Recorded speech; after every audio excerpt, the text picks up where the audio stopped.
Bismillahirrahmanirrahim. Assalamu alaikum students. My name is Mohammad Farhan Khan Abbasi and you're watching Executive Coaching Center's online session. Students, lecture number 17 में हम कुछ major themes को understand करके अभी आए हैं, जिसमें सिक्योरिटी का कॉन्सेप्ट है, हिस्टोरिकल भी और कंटेम्परेरी एरा में भी हमने देखा, और नेशनल सिक्योरिटी की एक इम्पॉर्टेंट टर्म को इन डिटेल अंडरस्टैंड किया. स्टूडेंट्स, आज का हमारा lecture number 18 is about collective security. ये मॉडल आपने इंटरनेशनल रिलेशन में हिस्टोरिकली बहुत बार देखा भी होगा.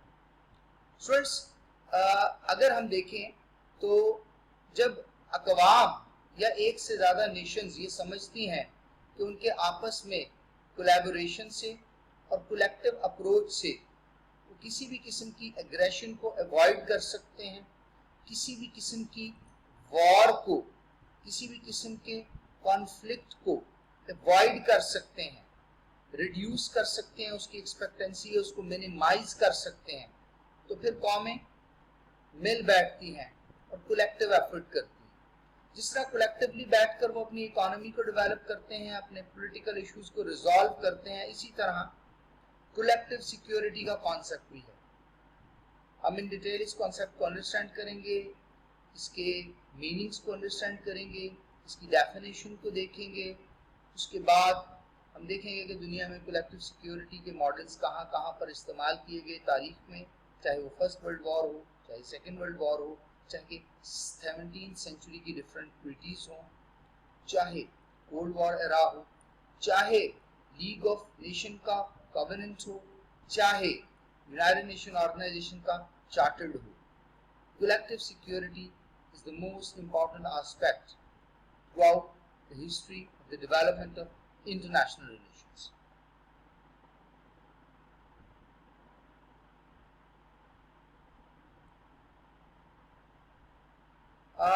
स्टूडेंट्स, कलेक्टिव सिक्योरिटी के कॉन्सेप्ट को अगर गौर से देखा जाए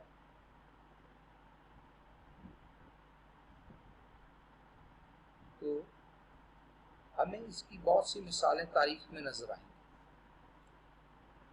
मेजर कॉन्सेप्ट्स और अंडरस्टैंडिंग या मीनिंग को अंडरस्टैंड करने के लिए जरूरी है कि कलेक्टिव सिक्योरिटी का कॉन्सेप्ट तारीखी तौर पर इवॉल्व कैसे हुआ और किस किस अदवार में कलेक्टिव सिक्योरिटी को एज ए टूल इस्तेमाल किया गया कौमों की तरफ से किसी भी किस्म के एग्रेशन को रोकने के लिए.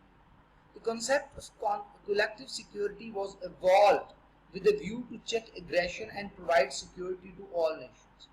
It means that जब एक से ज़्यादा अक़वाम आपस में मिलकर एग्रीमेंट करेंगी, कोलैबोरेशन करेंगी किसी एग्रेशन को अवॉइड करने के लिए, मिनिमाइज करने के लिए, डेटर करने के लिए या एलिमिनेट करने के लिए, तो उनको दो फायदे हो सकते हैं. एक तो उस एग्रेशन से आज़ादी मिल सकती, जान छूट सकती है, उसको ख़त्म किया जा सकता है, अवॉइड किया जा सकता है. दूसरा, वो कौमें अपने आप को सिक्योर कर लेती.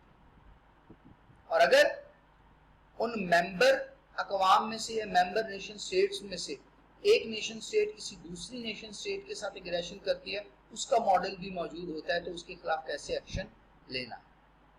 Under this system the Nations of the world pledged themselves to stand together against the aggressor nation, isolate it and overwhelm it by their superior power.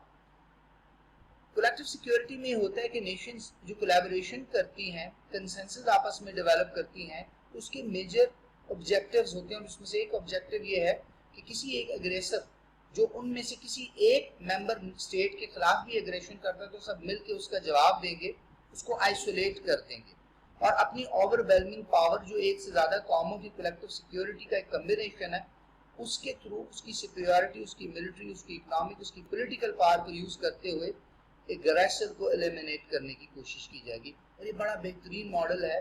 Balance of power का मॉडल अगर हमने देखा, जिस तरह के हमने प्रीवियस लेक्चर्स में understand किया, इसमें 3, 4 या 5 बड़ी इंपीरियलिस्टिक स्टेट्स होती हैं जो आपस में एक दूसरे को बैलेंस करती हैं, और वही 4-5 स्टेट्स पूरी दुनिया को, उसके रिसोर्सेज को कंट्रोल करती हैं, और हिस्ट्री में हमने इसको डिटेल में देखा. लेकिन बैलेंस ऑफ पावर का जो दूसरा एस्पेक्ट है, डेटरेंस, वो कलेक्टिव सिक्योरिटी में बड़ा इंपॉर्टेंट आपको नजर आता है. और कलेक्टिव सिक्योरिटी में آپ وہ جو سیکیورٹی بلاک بناتے ہیں وہ اپنے ملکوں کی سالمیت یعنی سیکیورٹی کو انشور کرنے کے لیے بناتے ہیں. Sometimes actual use of force is not made and mere threat of action by collectivity may oblige the aggressor to give up its proposed plans to aggression due to fear of being cut off from the markets and the sources of supply all over the world.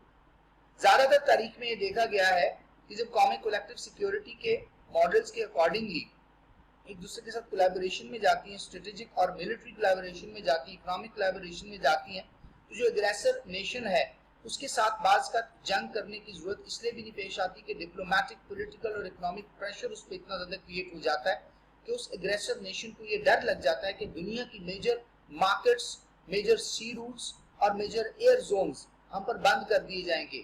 ان تمام ممالک کی طرف سے جو collective security ایک agreement میں ایک دوسرے کے ساتھ انٹرٹوائنڈ ہیں، ایک دوسرے کے ساتھ سیم پیج پر ہیں، ایک دوسرے کے ساتھ ان کا کنسنسس ڈیولپ ہے، تو اگر ان میں سے کسی ایک قوم کے خلاف بھی ہم جاتے ہیں، کسی ایک نیشن سٹیٹ کے خلاف بھی ہم جاتے ہیں تو ہمیں بہت بڑا نقصان ہو سکتا ہے، نہ کہ ملٹری پوائنٹ آف ویو سے بلکہ سوشو اکنامک اینڈ پولیٹیکل جو تھریٹس ہیں وہ بھی بہت زیادہ ہوتے ہیں. تو اس لیے کیا ہوتا ہے کہ ایگریسر کنٹری ایگریشن نہیں کرتا، چاہے وہ اس کولیکٹیو سیکیورٹی کے فورم ممبر کنٹریز میں سے ہو یا باہر سے. According to Organski, by making themselves in advance to stand by one another in a case of aggression against any nation, the nations of the world would not only be able to stop aggression in its tracks, they would prevent it from occurring in the first place. Organski کا بڑا خوبصورت analysis ہے کہ جب جو status ہیں، nation status ہیں، وہ ایڈوانس میں ہی اس سے پہلے کہ ان کے خلاف کوئی ایگریشن ہو، اس سے پہلے کہ دنیا میں کوئی ایسا سسٹم آئے جو ان کو چیلنج کرے، وہ خود سے اس سے پہلے ہی ان ایڈوانس کولیکٹیو سیکیورٹی کے میئرز لیتی ہیں اور نہ کہ ایگریشن کو راستے میں روکتی ہیں بلکہ ایگریشن ہونے ہی نہیں دیتی ہیں، ایسا انوائرمنٹ ہی نہیں پیدا ہونے دیتی کہ ان کے خلاف ایگریشن کیا جائے. تو کولیکٹیو سیکیورٹی کا ماڈل دنیا میں پیس کو ڈیولپ کرنے کے لیے بڑا امپورٹنٹ ماڈل سمجھا جاتا ہے، اور یہی وجہ ہے کہ پھر اس کو لیگ آف نیشن میں اور later on united nation organization میں بھی انڈوز بھی کیا گیا، اڈاپٹ بھی کیا گیا، ایگزیکیوٹ بھی کیا گیا، اور اس سے بہت سے فائدے بھی اٹھائے گئے. گو کہ کولیکٹیو سیکیورٹی کا ماڈل جو ہے وہ کسی انڈر ڈیولپڈ نیشنز یا ڈیولپنگ نیشنز کے لیے اتنا فائدہ مند نہیں رہا یا ان کی سپورٹ میں کبھی نہیں آیا. یہ صرف ہائیلی ڈیولپڈ اکنامکلی اور پولیٹیکلی اور ریسورس وائز جو highly developed nations of the world ہے انہی کا ماڈل ہے اور انہی کے بینیفٹ کے کام آیا. پھر بھی دنیا میں جنگ کے خطرے کو منیمائز کرنے میں کولیکٹیو سیکیورٹی کا جو ماڈل ہے یہ بڑا امپورٹنٹ ماڈل ہے. It means collective security is an attempt to stand still all the activities of aggressor nation and make this world secure from her evil plans. Definition میں students دیکھتے ہیں Henry J. Morgenthau offer a very brief but appropriate definition of collective security. He says it based on the principle of one for all and all for one. Very lucid, very clear, very sound, very simple and very precise and brief. That one for all and all for one. Hare nation باقی تمام ممبر state کے لیے بھی مل کر کے defence کرے گی اگریسر کے خلاف اور اگریسر کے اگینسٹ اپنی پولیٹیکل، اکنامک اور ملٹری پاورز کو یوز کرے گی، اور باقی تمام کسی ایک ممبر سٹیٹ کے خلاف اگر کوئی اگریشن ہوتا تو مل کے اس کی حفاظت کریں گے. Under this system, security becomes the concern of all nations, and they take care collectively of the security of each other of them as though their own security were at stake. تو collective security کے model میں کیا ہوتا ہے؟ چاہے بہت زیادہ طاقتور قومیں ہوں، درمیانے درجے کی قومیں ہوں یا ویک قومیں ہوں، جو اس ماڈل میں اگریمنٹ میں اس سسٹم کا حصہ بن جاتی ہیں، تو چاہے کسی کمزور ترین قوم کے خلاف کہیں پر اگریشن ہو تو چونکہ وہ کولیکٹیو سیکیورٹی کے اس بانڈ کا حصہ ہے تو باقی قوموں کو اس کی مدد کرنے آنی پڑتا ہے، چاہے اگریسر کتنا ہی طاقتور کیوں نہ ہو. Basic assumptions of collective security. According to Organski, the idea of collective security rests upon 5 assumptions. اگر یہ 5 assumptions کو آپ ذہن میں رکھیں تو اس وجہ سے collective security کا ماڈل سرفیس کیا گیا، کیونکہ جو نیشنز ہیں उनको ये 5 कंसर्न्स थे और इन 5 कंसर्न्स को एड्रेस करने के लिए एक ही मॉडल उनके सामने आया जिसको कलेक्टिव सिक्योरिटी का मॉडल कहते हैं। assumptions को रीड भी करेंगे और एनालिसिस भी करेंगे। assumption नंबर 1 है, उसमें वो कहते हैं in case of any arm combat all nations will agree first that which nation is aggressor. वो कहते हैं कि सबसे पहले इंपॉर्टेंट चीज ये है कि अगर कहीं पर आर्म कॉम्बैट हो गया है, कोई एक नेशन किसी दूसरी नेशन के खिलाफ मिलिट्री एग्रेशन करती है, तो सबसे पहले वो जो मेंबर स्टेट्स हैं कलेक्टिव सिक्योरिटी के मॉडल में जिन्होंने मेंबरशिप ली है और जो एक दूसरे के साथ मिलकर कलेक्टिवली सिक्योर करते हैं अपने आप को, वो ये डिसाइड करेंगे और इस बात पे एग्री करेंगे कि कौन सी नेशन एग्रेसर है। इसका मतलब ये हुआ कि बाज़ का वो मेंबर स्टेट्स भी आपस में एक दूसरे के खिलाफ एग्रेशन कर सकते हैं जो कि कलेक्टिव सिक्योरिटी के बॉन्ड में मेंबर हैं। तो फिर बाकी नेशंस ये डिसाइड करेंगे कि इन दो नेशंस में से कौन ऐसा है जिसने पहले आगाज किया, यानी एग्रेसर कौन है। और जब इस कंसेंसस पे आ जाएंगी तो उसके खिलाफ वो जो इत्तेहाद है कलेक्टिव सिक्योरिटी का, उसके तहत इज्तिमाई सलामती के उस मॉडल के तहत वो उस एग्रेसर को प्रेशराइज करेंगे, उसको रोकेंगे, उस एग्रेसिव एक्टिविटी को टर्मिनेट करेंगे और अगर जरूरत पेश आई तो उस मुल्क के खिलाफ वॉर भी वेज कर सकते। सेकंड प्रिंसिपल ऑर्गेन्स्की बताते हैं all nations will agree to stop such aggression irrespective of the fact that whatever the source of that aggression is। बड़ा इंपॉर्टेंट assumption है कि तमाम नेशंस किसी भी एग्रेसर के खिलाफ इकट्ठी उस एग्रेशन को रोकने के लिए इकट्ठी होंगी, बेशक वो एग्रेसर किस मर्जी से, किस मकसद से, किस वजह पर एग्रेशन कर रहा है। जब ये डिटरमिन हो जाए कि एग्रेसर कौन कौन है, तो बाकी तमाम मेंबर पार्ट बनेंगे उस एग्रेशन को मिनिमाइज या अवॉइड करने का। कोई मेंबर स्टेट ये नहीं कह सकती कि हम इस के खिलाफ कलेक्टिव सिक्योरिटी का जो हमारा कलेक्टिव मॉडल या कोलैबोरेशन है इसमें पार्टिसिपेट नहीं करेंगे। जो ऑलरेडी मेंबर स्टेट्स हैं उनको पार्टिसिपेट करना है। तीसरी मेजर assumptions कहते हैं all nations are free and able to join the action against any aggressor. Obvious सी बात है, कोई नेशन कभी भी किसी भी जगह देखे कि कोई एग्रेसर उनको नजर आ रहा है तो वो फ्रीली उसके खिलाफ एक्शन कर सकती है। बाकी तमाम अक़वाम जो कलेक्टिव सिक्योरिटी के उस बॉन्ड में, उस मेंबरशिप में उसके साथ हैं, वो उसका साथ देंगे। The combined power of collectivity will be great enough to overwhelm the aggressor. ये बड़ा इंपॉर्टेंट पॉइंट है। तारीख में बहुत से ऐसे अदवार हमने देखे हैं, कोल्ड वॉर में भी, जब एग्रेसर कंट्री जो है वो बहुत ज्यादा ताकतवर है।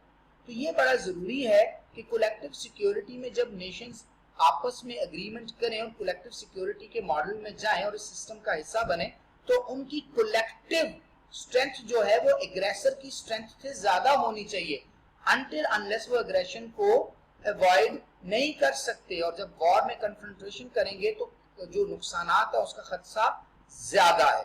Finally knowing that an overwhelming power stands ready to be used it and aggressor nation will either sheathe its sword or go down in defeat.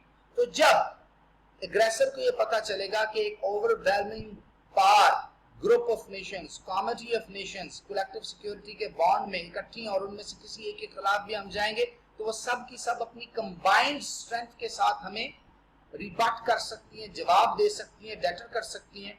तो फिर एग्रेसर के पास दो ही ऑप्शंस है, या तो वो जाएगा जंग में या वो फिर उस जंग को या एग्रेशन को खत्म कर देगा।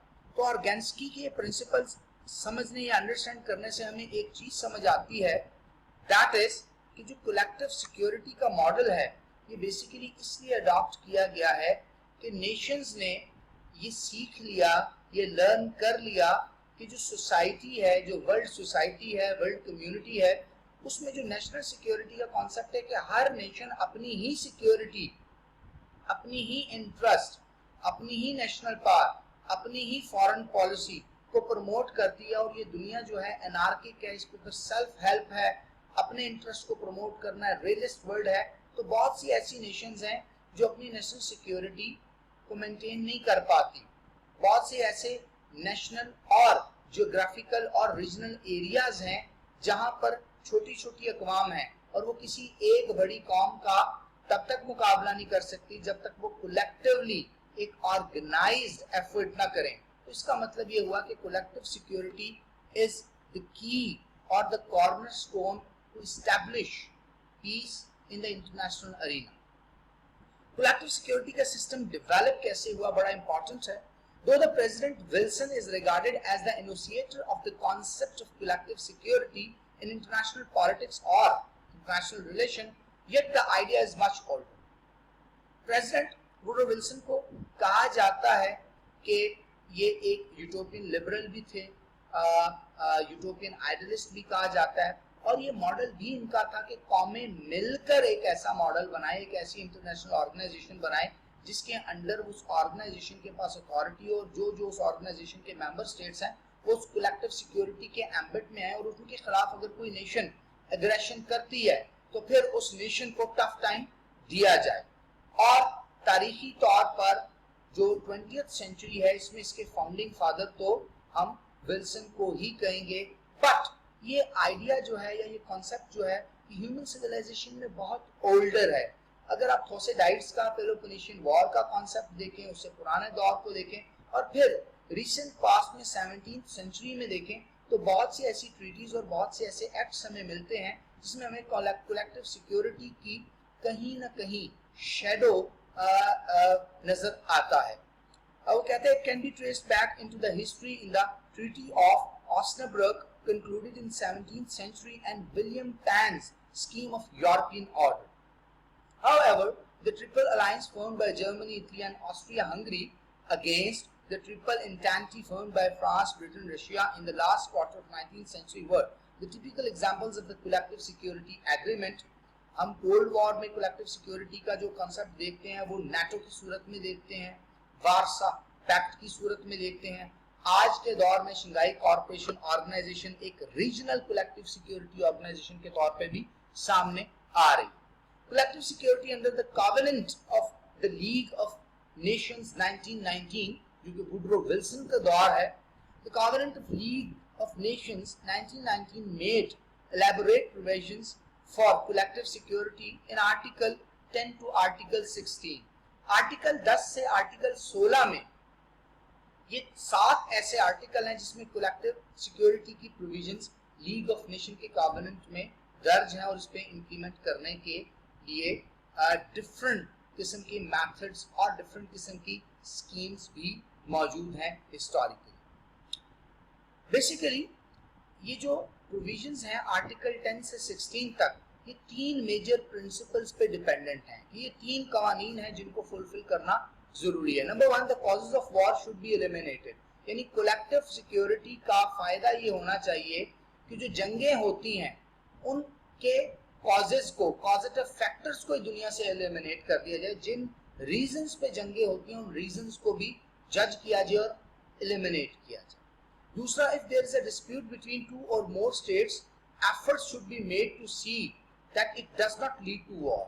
तो कलेक्टिव सिक्योरिटी के मैयर में लीग ऑफ नेशन में ये भी किया जाता था कि पहले तो कोशिश की जाए डिप्लोमेटिक पॉइंट ऑफ व्यू से गुड ऑफिसेस बनाए जाएं, कोई मीडिएशन की जाए, आर्बिट्रेशन की जाए, फॉरम्स यूज किए जाएं कि 2 या 2 से ज्यादा अक़वाम में, नेशन स्टेट्स में जब कहीं वार का, ये जंग का खतरा है तो उसको एलिमिनेट किया जाए।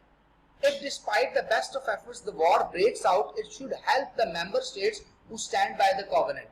तो फिर अगर जंग फिर भी उन कौमों में हो जाए तो फिर उस मेंबर स्टेट का साथ दिया जाए जो कि covenant of the league of nation के अकॉर्डिंगली एग्जीक्यूट कर रही है, यानी जिसने आखिरी हद तक कोशिश की डायलॉग करने की, निगोशिएशन करने की, गुड ऑफिसर्स के थ्रू इश्यूज को रिजॉल्व करने की, Pacific means of the resolution of international disputes की तरफ जाने की जिसने कोशिश की, जिसने कानून और इंटरनेशनल लॉ की बालादस्ती के लिए लीगल रास्ता इख्तियार किया और एग्रेशन नहीं किया बल्कि अवॉइड किया एग्रेशन, रादर देन उस कौम के जो कि एग्रेशन करता है, इंटरवेंशन करता है, मिलिट्री इंटरवेंशन करता है और नुकसान पहुंचाता है। तो covenant of league of nation के तहत जो बाकी कौमें हैं कलेक्टिव सिक्योरिटी के मॉडल में उस एक सिंगल कौम के साथ या नेशन स्टेट के साथ खड़ी होंगी जो कॉवेनेंट को फॉलो कर रहा है, यानी कायदे को फॉलो कर रहा है, जो कि है war should be avoided, measures should be taken to war should be avoided. Collective security under the Charter of 1965 United Nations Organization united nation organization के चार्टर में कलेक्टिव सिक्योरिटी को इतना ज्यादा इंपॉर्टेंट कंसर्न समझा गया क्योंकि सेकेंड वर्ल्ड वॉर के बाद एक दोबारा एफर्ट की गई कलेक्टिव सिक्योरिटी के मॉडल की। इससे पहले फर्स्ट वर्ल्ड वॉर के बाद जब की गई तो वो फेल हो गया। जर्मन नाजीज, इटली के मसोलिनीज और उसके अलावा डिफरेंट छोटी बड़ी ऑस्ट्रिया हंगरी की जंगें, फ्रांस और बेल्जियम का अटैक और सेकेंड वर्ल्ड वॉर, तो कलेक्टिव सिक्योरिटी का मॉडल फेल और वीक नजर आया। तो 1945 में जब यूनाइटेड नेशन ऑर्गेनाइजेशन 24 अक्टूबर 1945 को एस्टैब्लिश हो जाता है तो member states united nation organization का जो चार्टर डेवलप करती हैं उसका आर्टिकल फर्स्ट ही कलेक्टिव सिक्योरिटी को यानी वर्ल्ड पीस को डील करता है कि अब कोई तीसरी बड़ी जंग न हो। UN Charter made more elaborate provisions for collective security and avoid the shortcomings in the system of collective security provided by the Covenant of the League of Nations. In fact, the very first article on UN Charter emphasized the purpose of United Nations to maintain international peace and security and to that end to take effective collective measures for the preservation and the removal of the threats. यानी very first chapter of United Nations Organization ये कहता है maintain international peace and security और avoid किस चीज को करना है, उन तमाम थ्रेट्स को जिसकी वजह से इंटरनेशनल पीस जो है वो कॉम्प्रोमाइज होने के chances. But more elaborate provisions regarding collective security are made in chapter number 7 article 39 to article 51 of united nation organizations charter. तो स्टूडेंट्स आज के इस लेक्चर में हमने ये चीज अंडरस्टैंड करने की कोशिश की कि सिक्योरिटी, नेशनल सिक्योरिटी और फिर आगे के अदवार में कलेक्टिव सिक्योरिटी, ये इसलिए भी जरूरी है ये तीनों मॉडल अंडरस्टैंड करना कि दुनिया जो है वो किसी न किसी हालत में और किसी न किसी तरीके से अमन की तरफ जाना चाहती है और इंटरनेशनल पीस को एस्टैब्लिश करना इस पूरी दुनिया के बेनिफिट में है। तो दुनिया की सोसाइटल ग्रोथ के बेनिफिट में है, इकोनॉमिक ग्रोथ के बेनिफिट में है, इंटरडिपेंडेंस के बेनिफिट में है, कोलैबोरेशन के बेनिफिट में है, ह्यूमन ग्रोथ के बेनिफिट में है, डेमोक्रेसी आएगी, उस डेमोक्रेसी से एजुकेशन आएगी, कल्चरल एक्सचेंज होगा, पूरी दुनिया के 7 बिलियन जो पॉपुलेशन है वो फ्रीली मूव कर सकेंगे और फ्री ऑफ एनी थ्रेट अपनी लाइफ्स को एंजॉय कर सकेंगे, अपने रिलीजन को सर्व कर सकेंगे, अपने कंट्री की आइडेंटिटी और इंटेग्रिटी को मेंटेन कर सकेंगे। स्टूडेंट्स होप कि आज का लेक्चर आपके लिए बड़ा बेनिफिशियल साबित होगा। इंशाल्लाह लेक्चर नंबर 7 में हम सिक्योरिटी के जो रिमेनिंग एरियाज हैं उनको इन डेप्थ डिटेल में डिस्कस करेंगे। Best of luck. अल्लाह हाफिज़।